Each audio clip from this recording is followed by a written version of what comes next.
Сәлем қыздар, бүгін сіздермен шоколадный пирог дайындаймыз. Бізге керекті заттары: 2 жұмыртқа. 2 жұмыртқамызды ыдысымызға шағып, шым тұз және шекерімізді қосып, миксермен араластырып аламыз.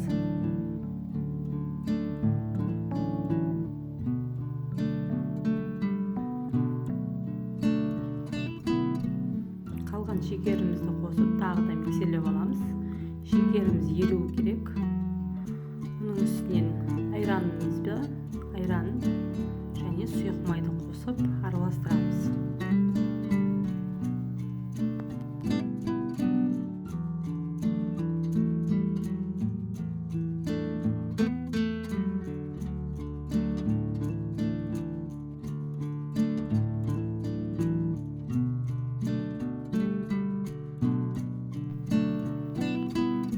Енді ұнымызға какао мен разрыхлителді араластырып, массамыздың үстіне қосамыз.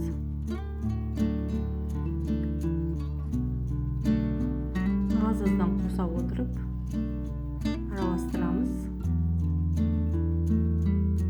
Соңынан миксерлеп аламыз.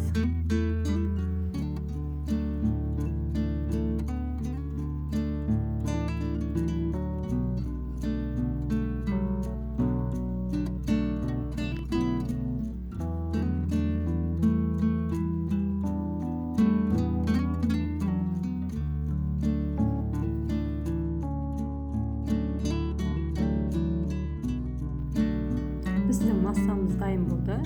Енді қалымызға құйып пісіруге жібереміз. Мендегі қалыптың диаметрі 17-28. Сіздер өздеріңіздің қалыптарыңыздың үлкен кішілігіне қарай қоспаны азайтып немесе көбейтіп жасасаңыздар болады.